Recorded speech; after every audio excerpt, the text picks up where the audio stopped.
A segunda carta de Paulo aos Tessalonicenses. Não muito tempo após Paulo ter escrito a primeira carta aos Tessalonicenses, ele recebeu um relato sobre os cristãos de Tessalônica, e que os problemas que ele havia abordado naquela carta não só continuaram como tinham piorado. As perseguições se intensificaram e os cristãos tessalonicenses estavam confusos e assustados a respeito da volta de Jesus. Então Paulo enviou essa breve carta que foi planejada para 3 sessões e abordava os 3 problemas dessa igreja. Primeiro, Paulo oferece uma esperança no meio da perseguição contínua. Em seguida, ele oferece clareza sobre a chegada do dia do Senhor. E, finalmente, ele apresenta um desafio específico às pessoas ociosas que se recusavam a trabalhar em serviços normais. O fim de cada uma dessas sessões é claramente marcado por uma breve oração final. Paulo começa a carta com uma oração de agradecimento ao amor e à fidelidade contínua dos tessalonicenses e especialmente à sua resistência. Ele ficou sabendo que os seus vizinhos gregos, romanos e até mesmo os judeus intensificaram a perseguição a esses cristãos. Eles são uma minoria religiosa enfrentando uma opressão violenta e Paulo se preocupa com a possibilidade deles desistirem de Jesus caso a opressão piore. Então Paulo relembra-os, como fez na primeira carta, que o sofrimento deles por causa da sua associação com Jesus é uma maneira de participar do reino de Deus. Jesus se tornou rei através do seu sofrimento na cruz, e os seus seguidores mostrarão a sua vitória sobre o mundo imitando a paciência de Jesus e a sua resistência à não-violência. Paulo também relembra-os que isso não durará para sempre, pois quando Jesus retornar, ele trará sua justiça sobre aqueles que os oprimiram e que derramaram o sangue dos inocentes. Especificamente, ele diz que a punição deles é serem banidos da presença do Senhor e da glória de seu poder.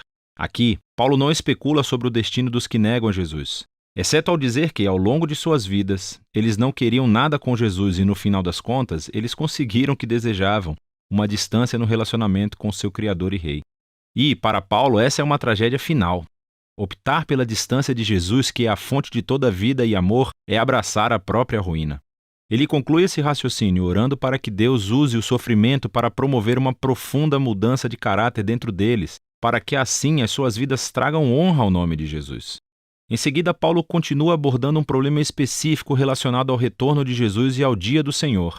Alguém na igreja de Tessalônica estava espalhando informações erradas em nome de Paulo, dizendo que o ato final de justiça de Deus sobre a maldade humana, o dia do Senhor, já havia chegado sobre eles, e que essas pessoas provavelmente estavam prevendo datas sobre o fim de todas as coisas e assustando os cristãos. E você pode entender por quê. Devido à intensa perseguição, eles se sentiam vulneráveis quando alguém afirmava que Jesus já havia retornado como um ladrão na noite. Eles pensavam que tinham sido deixados para trás e que talvez ele tivesse abandonado os tessalonicenses em seu sofrimento. E esse tipo de conversa realmente irrita Paulo. Isso está deturpando os seus ensinos. O retorno de Jesus nunca deve inspirar medo, mas sim esperança e confiança. Paulo os lembra de tudo que ele ensinou sobre o retorno de Jesus quando esteve na cidade e faz um breve resumo aqui. É realmente muito breve. Esse parágrafo conta com muitos enigmas e problemas de interpretação. Contudo, o que está claro é que ele cita o famoso tema dos profetas Isaías e Daniel, de que os reinos deste mundo continuarão produzindo governantes que se rebelarão contra Deus, como Nabucodonosor e o rei do norte fez no passado. Esses líderes exultavam-se à autoridade divina e, para Paulo, esses antigos reis e profecias nos davam imagens. Eles estabeleceram um padrão que ele viu se concretizar nos impérios romanos durante a sua própria vida, com Calígula e Nero, e ele previa que isso fosse se repetir.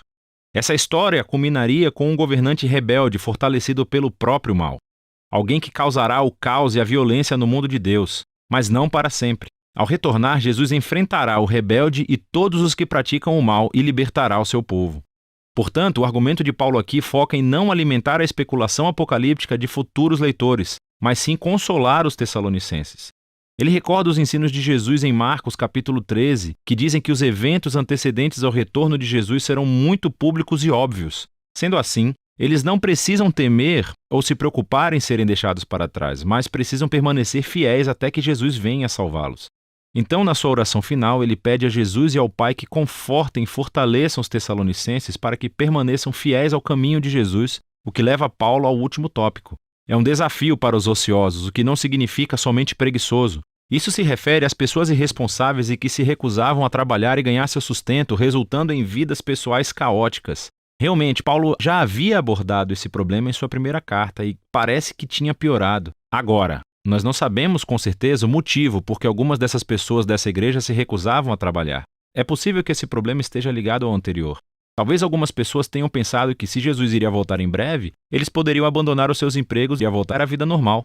Entretanto, é mais provável que Paulo estivesse abordando um problema relacionado a uma prática da cultura romana denominada patronagem. Havia pessoas pobres vivendo nas cidades e elas se tornavam clientes como se fossem assistentes pessoais de pessoas ricas. E eles viviam da generosidade ocasional, mas havia muitos interesses envolvidos.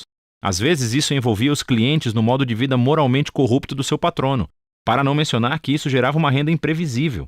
É a isso que Paulo parece se referir quando diz que essas pessoas levam uma vida desordenada. Elas não estão trabalhando, estão se metendo na vida dos outros. Paulo relembra-os de um exemplo que ele deu quando estava com eles. Ele não pediu pelo seu dinheiro. Ele tinha um trabalho manual e pôde ganhar seu próprio sustento, para que pudesse servir aos Tessalonicenses de graça. Ele diz que isso é o ideal. Um seguidor de Jesus deve seguir o exemplo do amor de entrega de Jesus através do trabalho duro. Dessa maneira, eles podem se sustentar e as suas vidas podem ser um benefício para as outras. E ele conclui com uma oração final: que no meio de toda a confusão e sofrimento deles, Deus lhes conceda a paz, através do Senhor Jesus, o Messias. Esta breve carta aos Tessalonicenses nos ajuda a perceber a antiga crença cristã no retorno de Jesus e a esperança na chegada do juízo final. Essas ideias não foram concebidas para criar especulações sobre cronogramas apocalípticos, senão para trazerem esperança. Elas inspiram a fé e a devoção a Jesus, especialmente para os cristãos perseguidos que enfrentavam oposição violenta. E assim, para as próximas gerações de cristãos, estando eles sob perseguição ou não, essa carta nos lembra de que aquilo em que você coloca a sua esperança molda a vida que você vive. E é disso que se trata a segunda carta aos Tessalonicenses.